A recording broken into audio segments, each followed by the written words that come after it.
Vamos a abrir nuestras Biblias en la segunda carta de Corintios, capítulo 12. Yo voy a leer un texto y luego les voy a dar una noticia como parte de una introducción. Dice el capítulo 12, versículos 7 al 10. Segunda de Corintios 12, 7 al 10.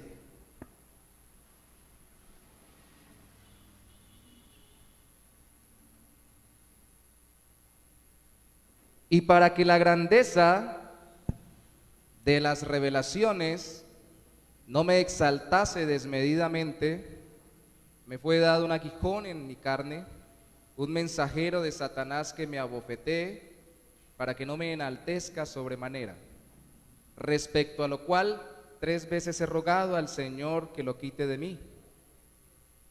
Y me ha dicho: bástate mi gracia, porque mi poder se perfecciona en la debilidad.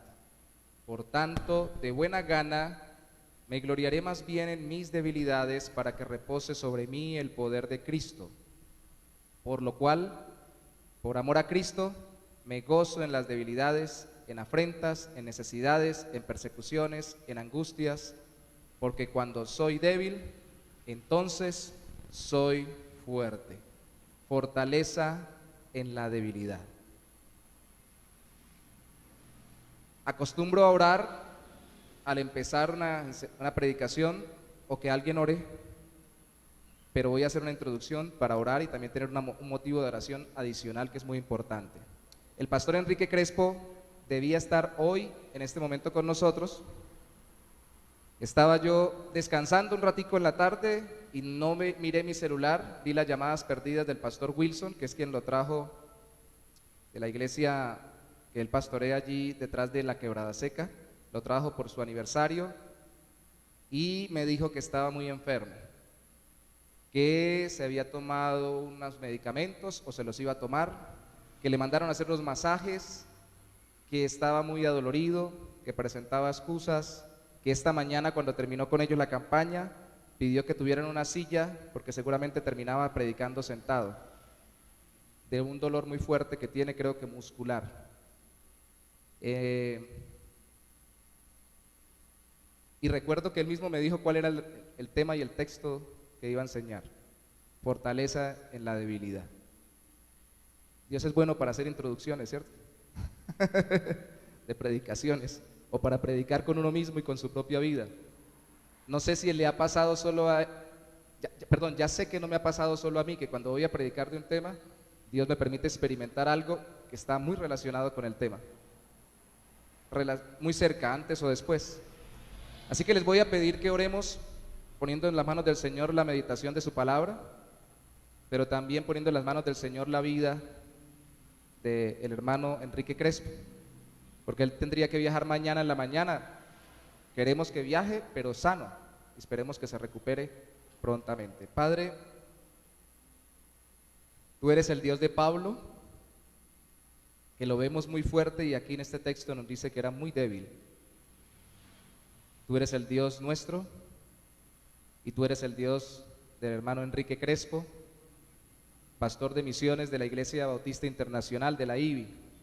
Gracias te doy porque mis hermanos, al menos los que estuvieron ayer en el taller, alcanzaron a conocer no solo su vida, sino tu obra a través de personas que, como él, aunque sean de iglesias muy grandes y muy reconocidas, sostienen no solo la sana doctrina, sino el sano corazón de cristiano, amoroso, sencillo y lleno de la gracia tuya. Pedimos hoy por él, Señor. Para mí es una persona muy especial porque nos ha abierto su corazón y desde que lo conocimos ha sido otro mentor más para mi vida, para poder caminar fielmente en tu palabra y conforme a tu voluntad. Dale una recuperación pronta, Señor. Dale alivio del dolor. Dale alivio tocando también la fuente de su dolor, sea lo que sea que esté pasando, muscular, articular. Dale tranquilidad a su corazón. Dale tranquilidad a su esposa que está a la hermana Aurora en República Dominicana y que seguramente debe estar preocupada por él, y a los hermanos de República Dominicana que deben estar orando también por él. Pero sobre todo, Señor, dale tu presencia, que es lo que necesitamos cuando somos débiles, que es lo que vamos a contemplar en este día. Ayúdanos hoy a tomar esta experiencia temporal como ejemplo que nos introduzca al gran tema de lo que es tu salvación poderosa en nuestras vidas, eterna y constante en medio de nuestras circunstancias. Te lo pedimos en el nombre de Jesús. Amén y amén. Bueno, realmente esa sería una buena introducción y lo es, pero tuvimos más introducciones hoy. ¿Qué otros casos de debilidad tuvimos hoy que nos han dado testimonio de cómo ha obrado el poder de Dios en sus vidas? Los hermanos que pasaron y dieron testimonio. Hablaron sobre la debilidad que tenían en su ceguera espiritual para no entender su pecaminosidad. Nos hablaron de la debilidad que tenían en sus fuerzas físicas para poder sanarse a pesar de las habilidades médicas alrededor o de los recursos que pudieran tener. Nos hablaron del engaño del mundo y del pecado que nos hace débiles cuando pensamos que somos fuertes. Y Pablo, cuando escribe en esta carta, realmente se sentía débil. Otra ilustración más que viene a mi mente es la vida del hermano Paul Washer, que alguna vez le escuché decir que él ponía el ceño muy fruncido y tenía una cara como de muy enojado, no porque predicara muy serio, sino porque le dolía todo su cuerpo por las secuelas de tantos tratamientos hormonales que se hizo para hacer cuando era joven antes de convertirse muy fuerte o muy musculoso. Se lo escuché en una enseñanza y decía que algunas veces quería salir corriendo. Y uno piensa, ¿cómo pueden hacerlo? ¿Cómo pueden vivir con tanta dificultad? ¿Cómo es posible que alguien sirva al Señor si está en lo peor? Es más, uno piensa que alguien que es muy moral, que alguien que es muy correcto, como lo comentaban los hermanos hace un rato, que alguien que es con muy buena reputación o de muy buen comportamiento, es alguien que rápidamente puede entrar al reino de los cielos, porque nuestro concepto es, entre peor sea, entre más mal esté, entre peor haya sido su vida, su crianza, su origen, pues menos posibilidades va a tener de servir al Señor, de ni siquiera entender quién es Dios y mucho menos entregarse a Él. Y yo no sé cuál es su debilidad, que es algo más que quiero utilizar como introducción. Hablábamos con los hermanos de la alabanza, les decía que teníamos que mostrar al Señor a través de las alabanzas, de la oración y de la predicación como más grande que a lo que nosotros le tememos o lo que a nosotros nos atormenta. Un gran dolor físico parece más grande que Dios cuando se está padeciendo. Una gran dificultad económica parece más grande que Dios cuando la estamos sufriendo.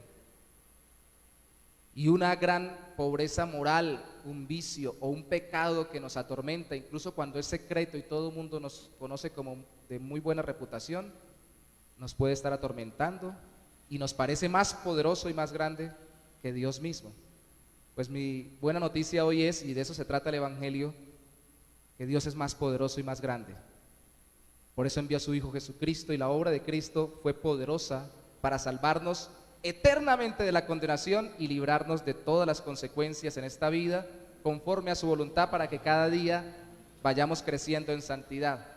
El asunto es que no siempre es al tiempo.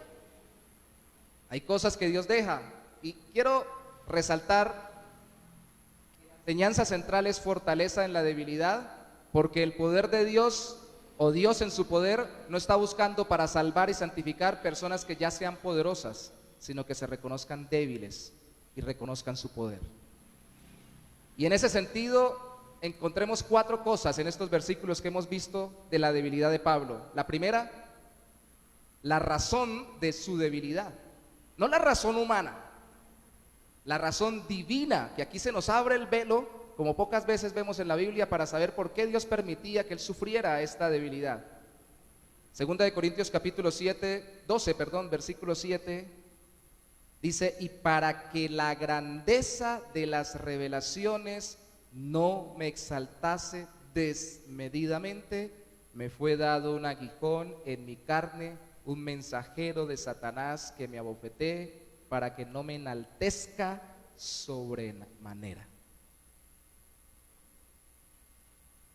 Yo escuché por ahí un susurro. Es hermoso cuando, alguna vez dijo un predicador, cuando uno escucha pasar las páginas de la Biblia en la iglesia. Hoy en día es digital, pero también es hermoso cuando se está leyendo la Biblia y alguien concluye y susurra.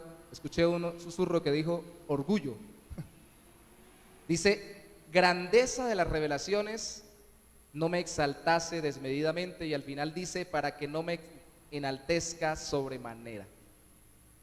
El pecado es orgulloso, y el problema nuestro es que en nuestro orgullo no confiamos en el Señor y queremos vivir sin Él. ¿Quién de acá ha sido orgulloso en algún momento? ¿O quién no lo ha sido? Más bien. Y no estoy hablando del reconocimiento sano de que Dios me ha dado algo para su gloria y que lo utilizo y que los demás se den cuenta, pero que yo no quiero llevarme la atención, sino sencillamente lo reconozco, porque tampoco se trata de negar lo que Dios ha hecho y lo que Dios nos ha dado, si no, no pasáramos a dar testimonio. Se trata del orgullo pecaminoso que atribuye lo que es de Dios a nuestras propias vidas y que nos hace confiar en nuestras propias capacidades. Y que solo cuando nos sentimos débiles nos damos cuenta qué tan orgullosos hemos andado. ¿Usted se ha puesto a cuestionar qué tanta salud le ha dado Dios a pesar de las enfermedades que haya vivido? ¿Usted se ha puesto a pensar qué tanta seguridad le haya dado Dios? Así le hubiera pasado como le pasó cuando recién empezamos a pastorear el primer año, que nos pasaron varias cosas. A mi hijo mayor lo atracaron 2 veces, un día casi lo apuñalan cuando estábamos en un retiro espiritual en ese año, en el 2017. En estos días en mi moto se cayeron mis 2 hijos, el mediano y el pequeño. ¿Usted se ha puesto a pensar de cuántas cosas nos ha librado el Señor solo físicamente? Y nos ha guardado, y que Él ha sido poderoso para guardarnos, y que a veces nosotros la damos por contadas porque pensamos que somos nosotros los que podemos sostenernos.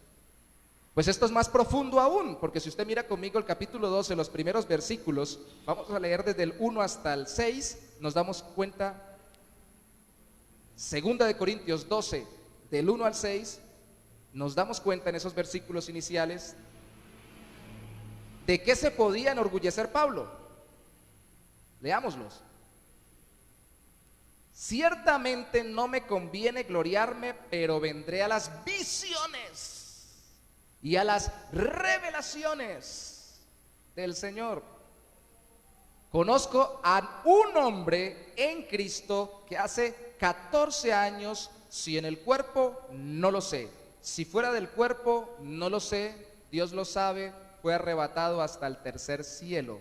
Y conozco al tal hombre, si en el cuerpo o fuera del cuerpo, no lo sé. Dios lo sabe, que fue arrebatado al paraíso, donde oyó palabras inefables que no le es dado al hombre expresar. De tal manera, de tal hombre me gloriaré. Pero de mí mismo en nada me gloriaré, sino en mis debilidades. Sin embargo, si quisiera gloriarme, no sería insensato, porque diría la verdad, pero lo dejo, para que nadie piense de mí más de lo que en mí ve u oye de mí. Visiones y revelaciones. Vamos a ver un poquito del contexto histórico. Vamos a ir a Hechos sin perder allí 2 de Corintios capítulo 22. Que algunos piensan que sacando cuentas sería lo que está citando Pablo, esta experiencia. Obviamente no el momento en que Pablo está diciendo esto, sino el momento al que él se está refiriendo en este capítulo.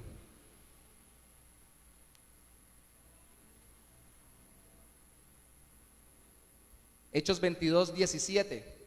Está Pablo relatando su conversión, se está presentando defensa después que lo habían arrestado en el templo. Si usted ojea las páginas siguientes de Hechos de los Apóstoles, se dará cuenta que de ahí en adelante termina el libro de los Hechos mostrando a Pablo de un lugar a otro hasta que termina en Roma y termina el libro con Pablo preso.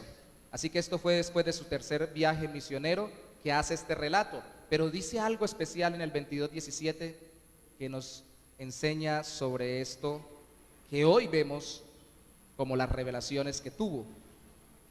22:17, y me aconteció vuelto a Jerusalén que orando en el templo me sobrevino un éxtasis.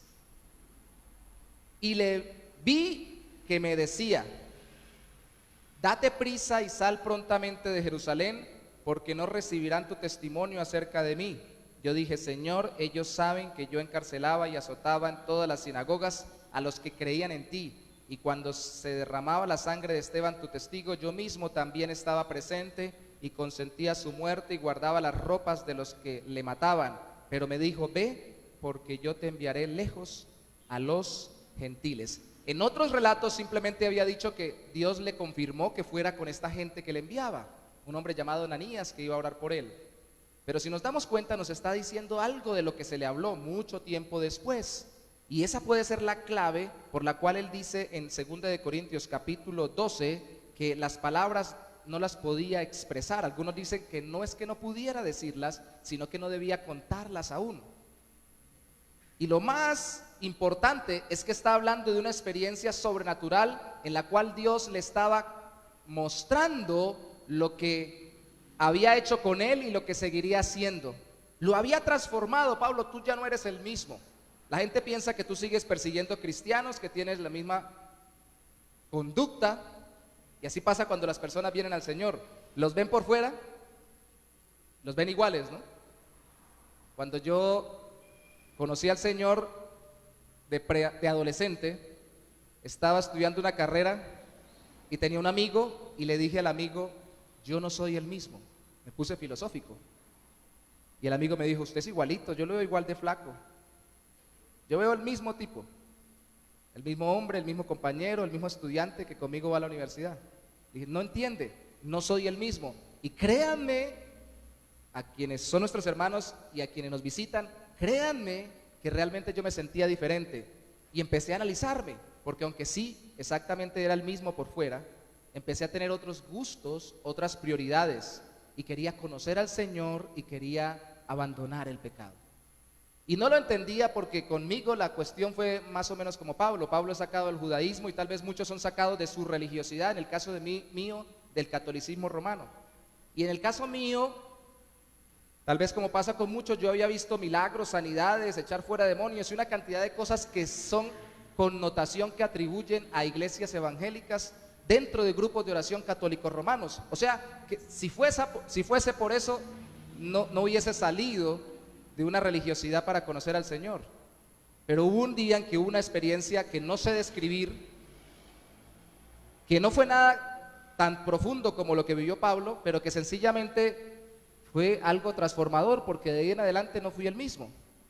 Hay gente que puede narrar exactamente el día que Dios transformó su corazón, hay gente que no, pero más o menos ubica una temporada en que empezó a abandonar el pecado y a caminar con Cristo. Pero hay un momento en que Dios se encuentra con nosotros y nos transforma. Eso es como si un camión nos golpeara. Creo que fue el mismo Paul Washer que dijo alguna vez que eso es como si una persona fuera al trabajo o a una entrevista de trabajo, llegara tarde y dijera: qué pena, mi excusa es que venía caminando, venía rápido corriendo, iba a cruzar la calle y un camión me atropelló de frente y me pasó por encima con todas las ruedas, por eso es que llegué tarde. Entonces la persona le diría: ¿cómo es posible que después de que el camión lo atropellara, le pasara por encima, estuviera tan limpio, tan bien arreglado y vivo? Después de que usted tiene un encuentro tan grande con algo tan poderoso, tiene que haber un cambio en su vida, en este caso físicamente. Y en el caso de Pablo hubo un cambio tremendísimo. Y lo que él está diciendo en 2 de Corintios capítulo 12, que lo cita ya cuando está presentando defensa en Hechos capítulos 22, es sencillamente eso que me pasó. Allá le llama éxtasis, aquí dice, no sé si fue en el cuerpo o fuera del cuerpo, Dios me habló. Una experiencia sobrenatural, especial. El asunto es que me habló para decirme algo muy sencillo, que Él me había transformado y que ahora tenía que servirle a Cristo y dar testimonio de Él. Eso fue hace 14 años, no lo entendí muy bien, como si me hubieran arrebatado y arrancado hacia el mismo tercer cielo, hacia el paraíso, con visiones y con revelaciones,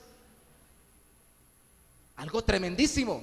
Y si supuestamente tengo que enorgullecerme de algo, podría decir me enorgullezco de esto, pero ojo, cuando uno es arrebatado, ¿de qué se enorgullece uno si el que lo arrebata a uno es el poderoso? Uno simplemente lo agarra. ¿Qué hizo él? No hizo nada, Dios lo agarró.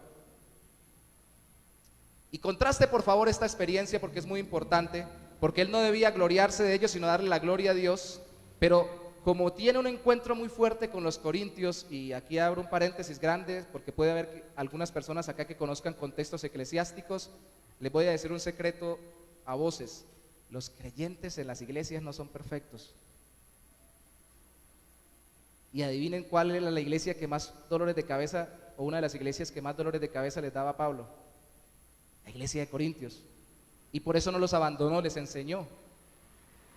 Hasta llegaron, cuando usted lee las dos cartas, se da cuenta que no solo habían desórdenes internos, sino que había un menosprecio por él cuando él se iba, y hablaban de él como si fuera poca cosa, y lo comparaban con otros como otros mejores apóstoles.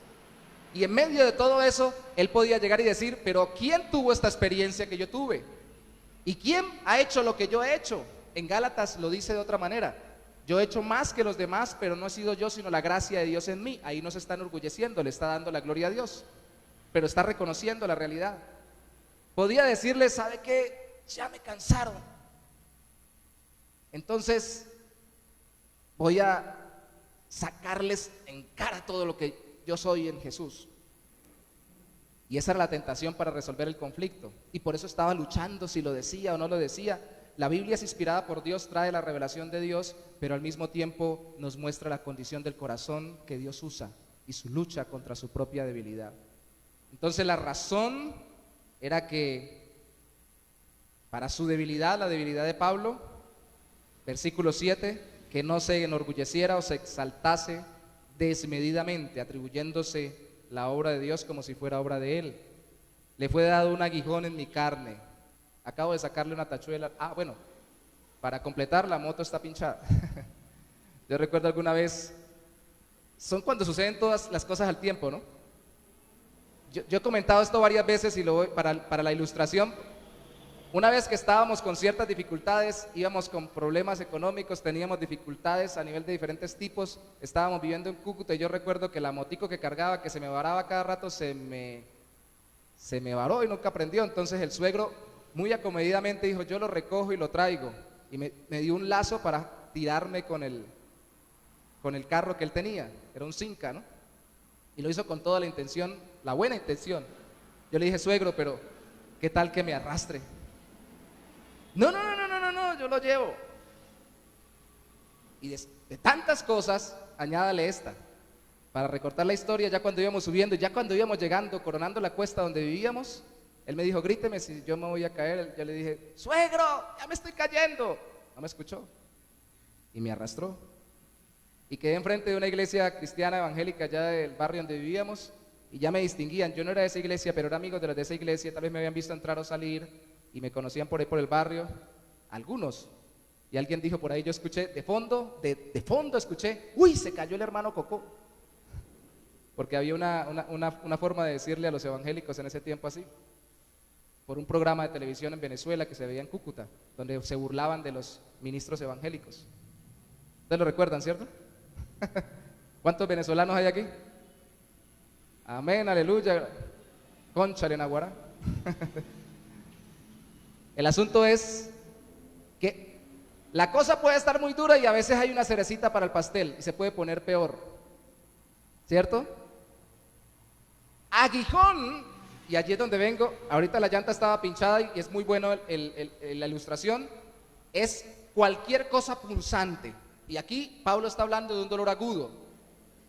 Lo otro, las visiones, lo relaciona con los ojos, fueron experiencias sobrenaturales, pero en su sufrimiento que está padeciendo en ese momento, lo relaciona con algo físico sobre su cuerpo, como cuando usted le mete en una tachuela, un punzón en la piel. Y algunos han dicho que esto no tiene que ver con algo físico, pero otros sí lo han relacionado, por ejemplo, como el hecho de que en Gálatas dice que Pablo tenía problemas de los ojos. Pablo fue sanado de los ojos, pero después vivió con problemas oculares. Pablo fue sanado de su ceguera después de que se encontró con Cristo, pero después tuvo problemas de los ojos. A los Gálatas le dice: les escribo en grandes letras para que sepan que soy yo. Y ustedes me recibieron la palabra de Dios a pesar de mi enfermedad. Otros dicen que no fue un problema físico, sino que era una tentación continua que lo llevaba a querer pecar. Y citan Romanos capítulo 7 cuando él dice, lo que no quiero, eso hago. Y encuentro esta cuestión, el pecado mora en mí. Aunque yo puedo vencer el pecado en el nombre de Cristo, todavía tengo la tentación a pecar. Y yo le he dicho al Señor, quítame esto. Y yo le he dicho al Señor, y he hablado con Dios sobre esto, pero me encuentro con que a veces hago lo que no quiero. Algunos dicen, se atreven a decir que tal vez era porque sufría mucho andando solo, soltero, y tal vez era un pecado sexual. Pero dígame de los que están aquí, si no son creyentes, bienvenidos. Si lo son, igualmente bienvenidos. ¿Quién sin ser creyente y quién siendo creyente no ha sufrido en alguno de esos aspectos? ¿No ha tenido un dolor físico, no ha sufrido un quebranto físico, alguna debilidad física? ¿Quién no ha sufrido tentaciones de pecados en su corazón, en su vida y en su sexualidad? Levante la mano ahora para canonizarlo y enviarlo al cielo y decir que ya se ganó la salvación. Si no sufre nada, no le duele nada, nunca es tentado por nada. Aquí hay un problema porque Dios no nos reveló en la Biblia que había otra persona que sería como Cristo sin pecado. La Biblia dice que solo Él fue concebido sin pecado. Adán fue creado sin pecado, pero pecó. Cristo fue concebido siendo Dios, se hizo hombre en el vientre de María sin pecado. Pero todos hemos sido tentados, todos hemos sufrido. Pero sabe, yo me quedo más con la tercera postura del aguijón. Habla de la angustia interna, pudiera ser cualquiera de las otras dos, o pudieran ser las tres al tiempo, pero el aguijón, dicen algunos, es la angustia interna de tanto conflicto. A Pablo lo habían apedreado, a Pablo lo habían abofeteado, a Pablo lo habían hecho naufragar, a Pablo lo habían perseguido y encarcelado. Pero ¿cómo? ¿Sabe qué es lo que más duele? Esto que está viviendo Pablo me parece a mí muy tremendo. ¿Qué está viviendo Pablo cuando le escribe a los Corintios? Problemas con las personas. Uy, eso es un tormento tremendo. Tener conflictos, tener dificultades. Y aquí, ¿quién no ha tenido conflictos con alguien? Y aquí en este caso, conflictos con alguien cristiano. Si usted se convierte a Cristo y no se ha convertido al Señor, no quiere decir que no se vaya a encontrar con algunos problemas con algunas personas por diferencias de opinión. Lo va a encontrar. Y Pablo tuvo muchísimos. El pastor Enrique nos recordaba en una charla personal, íntima con el pastor que lo trajo, nos decía, ¿ustedes no se han dado cuenta que donde Pablo llegaba había un problema? Llegaba a una población y los judíos se levantaban o a agarrarlo a pedradas, o a insultarlo, o le echaban las autoridades, o lo echaban a la cárcel, o le tocaba salir corriendo. Y él llegaba y solamente llegaba tranquilito, y ustedes lo ven, y era muy bien hablado. En Hechos 17 él habla muy bonito. Ustedes, atenienses, que son muy religiosos, no era que maltratara con la forma de hablar. Decía la verdad, pero no queriendo ofender con ella. La realidad aquí es que el motivo es que nosotros no confiemos en nosotros mismos. ¿Sabe por qué las personas no se convierten a Cristo? Porque confían demasiado en sí mismos. ¿Sabe por qué el creyente pierde su vitalidad y su poder en el cristianismo? Porque confía demasiado en sí mismo y no confía en el Señor que lo salvó. ¿Y sabe por qué a veces tenemos debilidades y cosas que sufrimos? Sean físicas, sean tentaciones o sean angustias del corazón por los conflictos. Dios los permite para que no confiemos en nuestro poder, sino en el de Él. ¿Amén? ¿Algo parecido con la realidad? ¿O es mera coincidencia? Razón, tranquilos que los otros puntos son más sencillos. Habiendo explicado la razón, versículo 8 dice, respecto a lo cual 3 veces he rogado al Señor que lo quite de mí. Primero, son 4 R's. Razón de su debilidad. Segundo, ruego en su debilidad. Ay, hermanos, si usted no ora cuando tiene problemas y está en debilidad, no sabe qué es caminar con Cristo. Y alguien dice, pero no diga que está mal. Pues yo veo que el salmista decía, Señor. Los salmistas por todos los salmos dicen, líbrame, me están persiguiendo, soy débil, estoy tentado. Él decía todo lo que estaba padeciendo y se lo decía a su Señor. ¿A quién es a quien debemos rogarle para que nos sustente, nos ayude, nos nos libre de todo mal, como enseñó Cristo en la oración modelo del Padre Nuestro. ¿A quién es el que tenemos que pedirle el pan de cada día? ¿A quién es al que tenemos que pedirle que nos guarde de tentación? ¿A quién sino al Padre en el nombre de Jesús? Hay que rogar. Y lastimosamente a veces nosotros, queriendo hacer más, digo nosotros en general en la cristiandad, se ha metido una idea de que no diga nada malo, y menos en oración. ¿Cómo si Él es mi Señor y sabe que estoy sufriendo? Señor, estoy mal. La Biblia dice que entre más Cristo sufría antes de ir a la cruz, más oraba. Entre más angustiado estaba, más oraba. Eso lo registra en Lucas. Hay que rogar. Hay una razón para la debilidad, pero debe haber un ruego en la debilidad. Y el tercero, versículo 9 dice: y me ha dicho, bástate mi gracia, porque mi poder se perfecciona en la debilidad. Por tanto, de buena gana me gloriaré más bien en mis debilidades, para que repose sobre mí el poder de Cristo. Cuando yo entré a las redes sociales, la que más me fascinó fue el Twitter, porque dice muchas cosas en pocas palabras. ¿Y qué problema para mí decir mucho con poco? Antes eran poquitos caracteres, ahora lo aumentaron. El Señor Jesús dijo, por ejemplo, dad al César lo que es del César y a Dios lo que es de Dios. Dijo muchísimo con eso, ¿cierto? Aquí dice, bástate mi gracia, porque mi poder se perfecciona en la debilidad. A ponerlo en el Twitter y decir, mire, qué profundo y qué tan corto. Eso es como si usted, a ver, ¿qué tanta es la gracia del Señor si es su regalo inmerecido en Cristo? Eso es como si usted necesitara agua y alguien llegara con un carrotanque y le dice, bástele con mi agua, a ver si le alcanza. Y le muestra el carrotanque que tiene para que usted se supla. La gracia del Señor es salvadora, pero también santificante. Y es tan poderosa y tan amplia y tan profunda y aplica a tantas áreas de nuestra vida que es suficiente para ayudarnos en cualquier dificultad en que nos sintamos débiles. ¿Cuál es el problema? Si alguien como yo se mete a una piscina y tiene un salvavidas cerca, un hombre o una mujer que trabaje sacando a las personas que se están ahogando, y como yo que no sé nadar y entro a la parte donde todavía me puedo levantar, yo no digo nada. Pero si yo me siento ahogándome, por favor pido, ayúdenme para que me salven. El asunto aquí es que el Señor quiere que nosotros reconozcamos nuestras debilidades para que su poder se perfeccione en nosotros, para que su fuerza se perfeccione en nosotros, para que su gracia actúe continua, constante, poderosamente en nosotros.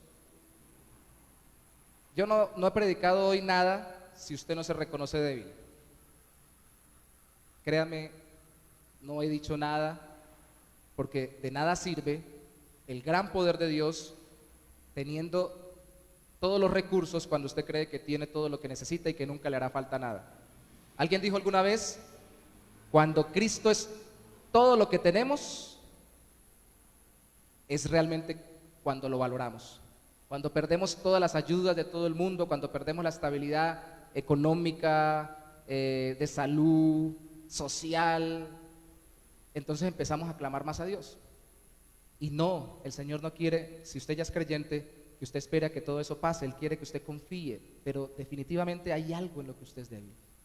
Si estoy hablando con creyentes, les estoy preguntando, creyentes, ¿algún talón de Aquiles hay en su vida? Y si estoy hablando con personas que no se han entregado a Cristo, ustedes se identifican que Dios les está hablando a través de eso para que se entreguen a Cristo y se den cuenta que Él es más poderoso que los intentos humanos que ustedes han tenido para salir de eso. ¿Lo reconocemos? Vimos 3 testimonios de 3 personas. Acabo de comentar el caso del pastor y comento diferentes casos y puedo ilustrar con mi vida y con la vida de muchos creyentes donde sencillamente hasta que no admitimos que somos débiles, eso es humildad, eso requiere humillación. Él es más poderoso. A los hermanos ayer sábado, creo que lo dije también en la mañana de la alabanza, les pedía que por favor miráramos en un estudio que estamos haciendo cómo mostrábamos a Dios grande. Y yo les referí una anécdota que tuve de pequeño, cuando me robaban el desayuno, recién entrado a la escuela, y había un niño que le decían Patota por una serie televisiva, como yo me crié en Cúcuta, una vez más de Venezuela, de pie grande, y a ese niño que le decían Patota porque era muy grande y de mucho más años que yo, me lo hice amigo dándole un poquito de mi desayuno. Entonces ya no tenía temor de que me robaran el desayuno, había uno más grande que yo que me protegía. El problema cuando confiamos tanto en nosotros es que no estamos viendo a Dios poderoso. Ustedes se dan cuenta de esta tercera R, ya no es la razón, ya no es el ruego, es la respuesta de Dios. La respuesta de Dios es: bástate mi gracia. Necesito que tú confíes en mi poder. Ese es mi trabajo en ti cuando te identificas una debilidad, cuando tienes una tentación, cuando tienes un problema, algo que no puedes superar. Es la oportunidad muy grande para que entiendas qué tan poderoso soy yo en tu vida. Vas a tener que rogar, vas a tener que caminar conmigo, vas a tener que obedecerme, pero lo vas a hacer con mis fuerzas, por mi guía y conforme a mi voluntad, y yo te voy a dar los resultados en mi nombre. Pero ¿sabe algo? Cuando había dicho antes que un ángel lo abofeteaba de Satanás, refiriéndose al aguijón en la carne que tenía, que seguramente era alimentado por el mismo Satanás en este mundo, el tiempo es presente continuo, quiere decir que continuamente le pasaba, o sea que continuamente iba a tener que confiar en el poder de Dios y continuamente tenía que apelar a la gracia del Señor. Bástate mi gracia, porque mi poder se perfecciona, mi poder se perfecciona en la debilidad. Por tanto, de buena gana, dice Pablo, me gloriaré más bien en mis debilidades, para que repose sobre mí el poder de Cristo. Esto se traduce en lo siguiente, hermanos. A veces entre cristianos es muy difícil para que una persona pida consejería. ¡Ah! Que se den cuenta que yo tengo esta debilidad. Qué terrible. ¿Y usted sabe lo duro que es para los pastores? Encontrar a alguien que les aconseje, que se dé cuenta de una lucha que tiene. Porque la mayoría de gente se va a escandalizar. Yo siempre tengo una frase cuando aconsejo a alguien, especialmente un creyente que tiene mucho tiempo, le digo: yo me voy a asustar, yo soy humano, tal vez en algún momento ponga expresión de asombro, pero tranquilo, el Señor no se asusta, Él ya sabe lo que está pasando y su gracia es suficiente para poder perdonarlo y sacarlo de donde ha caído. Nos hacemos esquemas tan tremendos de lo que es la gracia que pensamos que ya somos producto terminado y no tengo que pedir que oren por mí, no tengo que pedir que me ayuden en consejería, no tengo que pedir que alguien me asesore sobre cómo camino en el Señor en esta área. Incluso como yo he aconsejado, entonces que nadie me aconseje, yo me aconsejo a mí mismo. Y sabe, eso está haciendo daño muchas veces en los que no son creyentes y piensan que, yo he escuchado esta frase: cuando yo cambie, yo voy a la iglesia. Cuando yo deje este vicio, voy a la iglesia o camino con el Señor. Vengan y hacen un grupo de oración, una red familiar en mi casa. Cuando yo deje este vicio, cuando yo salga de este pecado, cuando yo me reconcilie con mi esposa, cuando sea mejor padre, cuando ya deje de robar en el trabajo. ¿Cuándo? ¿Ustedes se imaginan si Cristo hubiera puesto esas condiciones para recoger los 12 discípulos? Estaríamos esperando todavía nosotros para que pudiéramos empezar la gran comisión. Cuando Pedro deje de ser impulsivo, hoy lo predicaba nuestro hermano. Cuando Juan y su hermano también dejen de ser tan temperamentales, le llamaban los hijos del trueno. Cuando el recaudador de impuestos deje de pensar tan ambiciosamente porque manejaba dinero y tenía un estrato alto. ¿Cuándo? Entonces los recojo para que caminen conmigo. El Evangelio dice: si no te has entregado a Cristo, arrepiéntete de tu pecado, pero no esperes a ser perfecto. Bástate la gracia del Señor. Es suficiente para cambiar al peor de los pecadores. Y es suficiente para ayudarnos en la peor circunstancia si ya caminamos con Cristo. Esa es la respuesta del Señor. Ahora mi pregunta es: voy a hacer de mensajero del Señor. ¿Les basta con eso? Alguien dijo: lo que pasa es que mi problema es de plata. Sí, está bien que Dios me diga eso, pero necesito tanta plata en la cuenta. Que el Señor diga eso, pero necesito que me sanen esto. Está diciendo el Señor, no, y este es el asunto aquí, lo voy a parafrasear. Pablo, no te voy a quitar el aguijón, te lo voy a dejar para hacerte fuerte con mi gracia en tu debilidad.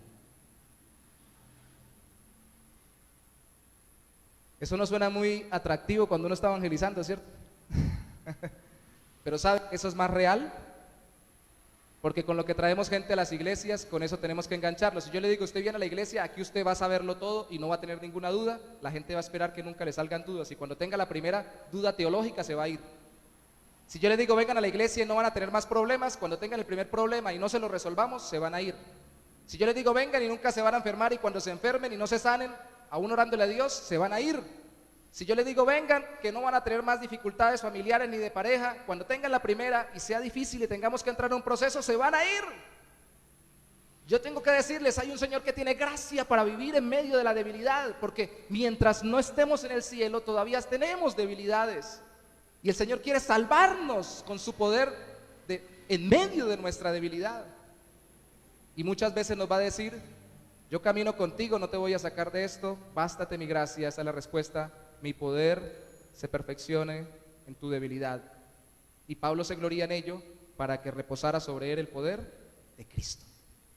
¿Qué tanto poder tenía Cristo? Resucitó al tercer día en medio de la tumba. Antes de eso, sanó, liberó y resucitó muertos, y poderosamente entregó su vida por nosotros. ¿Qué tanto poder puede haber en Cristo? Todo el necesario para capacitarnos para vivir para la gloria de su nombre.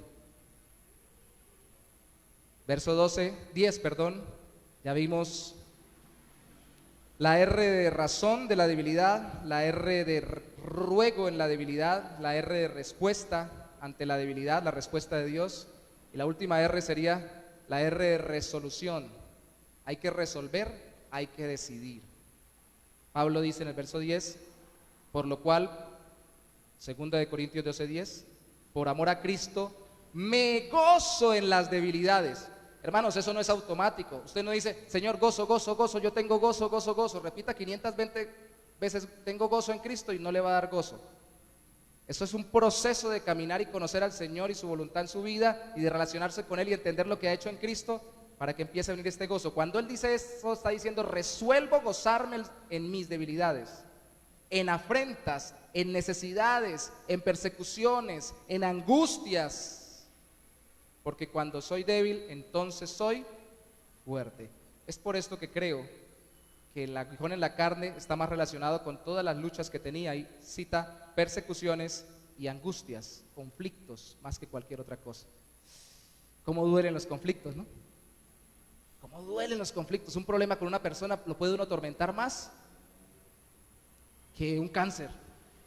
De hecho, las personas que han tenido cáncer, algunos médicos, que además de ser médicos alopáticos, son médicos que le llaman integrativos, y otras especialidades médicas, han dicho que, como los mismos psicólogos, que tenemos asociación entre lo que sentimos o vivimos en nuestra alma y lo que vivimos en nuestro cuerpo.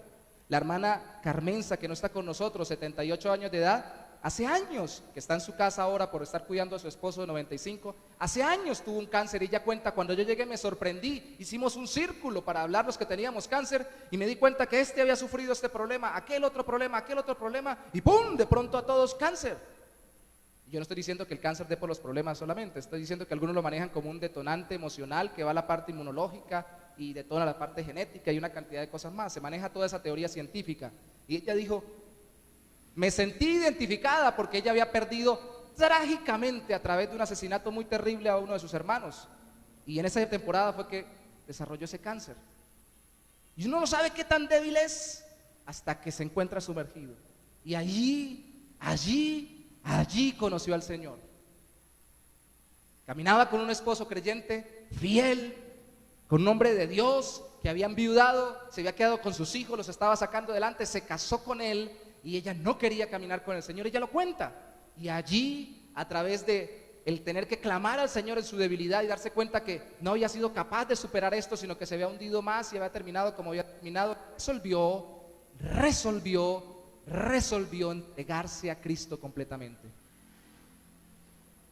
Y Dios la sacó a través de un proceso que tuvo con ella, y eso fue hace muchos años, hoy en día tiene 78. ¿Qué ha resuelto usted? ¿Gozarse en sus debilidades y todo lo que pasa para que Dios se haga fuerte en su vida?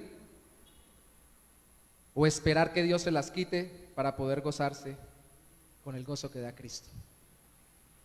El que no cree en el Señor, espera que el Señor le quite las cosas, no que el Señor le acompañe en medio de las cosas difíciles de esta vida.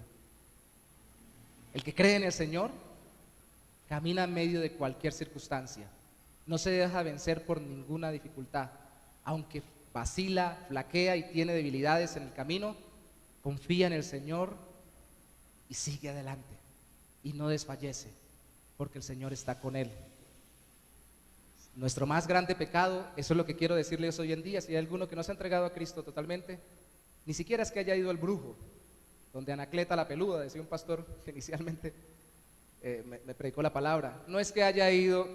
Una vez conocí un hombre que entró a la iglesia y nos dijo, ¿yo qué puedo hacer? Yo dije, no lo voy a repetir, una maldición contra Dios, ahora ¿quién me perdonará? No es que su más grande pecado, no es que haya sido el peor sexualmente, el peor moralmente, que haya matado una cantidad de gente, ese no es su peor pecado. Nuestro peor pecado es confiar en nosotros mismos para salir de todo ello. Puede usted estar teniendo un matrimonio destrozado o puede estar teniendo una vida muy organizada. Si no confía en Cristo, eso no es suficiente, porque aunque aquí tenga soluciones temporales, hay algo que tengo que decir al final, cuando nos presentemos delante del Señor y del trono de Dios. Eso no va a alcanzar lo bueno que usted fue acá, porque tiene que ser el poder de Cristo para salvarlo, su obra perfecta por la suya. Así que si aquí no tuviera ninguna enfermedad, no lo creo. Si aquí no hubiera tenido ningún conflicto, tampoco lo creo. Si aquí no hubiera tenido ninguna cosa que superar, tampoco lo creo, sino que todo siempre hubiera sido color de rosa. Si muriese y no ha confiado en Cristo y no le ha entregado su vida, reconociendo su pecado de no depender de Él, sino depender de usted mismo para vivir, morirá eternamente en sus pecados, porque la incredulidad, que es orgullo espiritual, es la madre de todos los pecados. No confío en Cristo. Así que estamos cercados. ¿Quiere tener poder en medio de su debilidad? Confíe en Cristo para su salvación en este día. Amén. Antes de finalizar, quiero dar la bienvenida a los que nos acompañan por primera vez. ¿Pueden por favor levantar la mano quienes nos acompañan por primera vez? No vamos a hacerles nada malo, no se preocupen. Gracias, Dios lo bendiga, Dios lo bendiga, Dios lo bendiga, Dios lo bendiga, Dios lo bendiga. 4 o 5 personas. Ah, la amiga Natalia por primera vez. ¿Ya había venido? Sí, también. 6 personas. Tenemos una tarea cuando terminemos, saludar a las personas que nos acompañan por primera vez. Gracias a los hermanos que los trajeron y gracias por venir a acompañarnos. Esta es una iglesia débil, bendito sea el Señor, porque el poderoso es Cristo.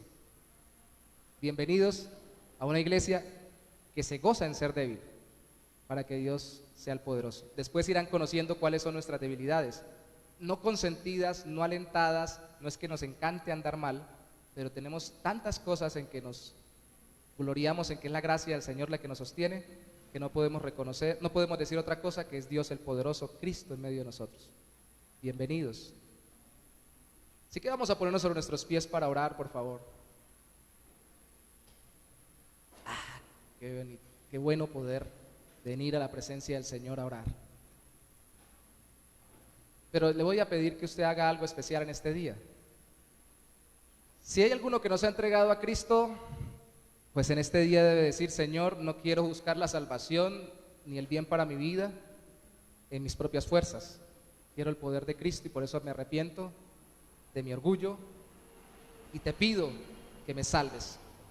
Pero si ya está usted salvado por Cristo y sabe y entiende esta verdad y cree que ya la está viviendo, le pido por favor que ore conmigo para que Dios abra nuestros ojos y nos muestre que las debilidades son oportunidades para que Dios se glorifique aún más en nuestra vida. Basta de lamentarnos. Un creyente que se queja no es una buena demostración del Evangelio. Si lo tiene que hacer, hágalo en oración. Ya sabemos que podemos rogar, pero es hora de resolver que el poder de Dios estará en nuestra debilidad. Padre, gracias por tu poder y tu gloria sobre nuestras vidas. Gracias por manifestar tu gloria y tu poder en lo más débil, en los más débiles, en nuestra debilidad. La misma Biblia dice que aunque Cristo no tuvo pecado, vino en humana debilidad. Su debilidad, obviamente, como ser creado, era tener que depender de comer, dormir y hacer todas las actividades que nosotros tenemos que hacer para poder sobrevivir. No era pecado, era debilidad. Y muchas de las cosas que nosotros sufrimos en esta vida no son abiertamente pecados o tentaciones a pecar, pero porque sufrimos en esta vida, porque somos frágiles, estamos tentados a no buscarte a ti, sino buscar respuesta en nuestras propias fuerzas, en nuestra habilidad. Cuando tenemos una deuda, buscamos primero muchas veces quién nos puede prestar antes que buscarte en oración. Cuando tenemos una enfermedad, buscamos primero una receta médica o algo en Google para aliviar nuestro dolor antes de buscarte en oración. Cuando tenemos un conflicto que resolver, buscamos ganar el conflicto imponiendo nuestra opinión antes de buscarte en oración. Y tantas cosas podríamos citar aún siendo ya creyentes, pero especialmente te pido por el corazón. Tal vez si aquí no los hay, personas que no se han convertido a ti por la fe en Cristo, tal vez si los estemos conectando por las redes sociales, ahora o en diferido, también necesitan dejar de confiar en sí mismos. ¿Cómo nos ha engañado el mundo, Señor? El mundo nos dice: siéntete poderoso para que te vaya bien. Tu palabra dice: siéntete débil para que confíes en el poder de Dios y en su poder hagas mucho más para su gloria y para tu verdadero bien. Perdónanos, Señor, por nuestro orgullo espiritual. A veces es en medio de los cristianos orgullo doctrinal, exegético, hermenéutico, teológico, apologético y todas las éticas en cuanto a materias de conocimiento bíblico que pudiéramos citar. A veces es orgullo experimental. El Señor me mostró, el Señor me hizo sentir, Dios a mí sí me guía, siento tal cosa, siento tal otra. Aquí vemos a Pablo diciendo: no me hagan orgullecerme por eso, porque eso es de la gracia de Dios. ¿Quiénes somos, Señor? Somos hombres pequeños con un Dios grande. ¿Quién es esta iglesia, Señor? ¿O qué es esta iglesia? Una iglesia débil en la que está tu poder. Qué hermoso es ver nacer vidas con el poder de Dios. Qué hermoso es orar por que tú hagas algo en alguien cuando nosotros estamos padeciendo lo mismo o algo parecido, y ver cómo tú te glorificas, porque no es nuestras fuerzas, es tu poder. Qué hermoso es presentar el evangelio a alguien que pensamos que nunca, humanamente hablando, se convertirá, y ver cómo tú le das convicción de arrepentimiento, de pecados y fe en Cristo. Qué precioso, Señor. Predicamos a muertos espirituales, pero tu poder los resucita.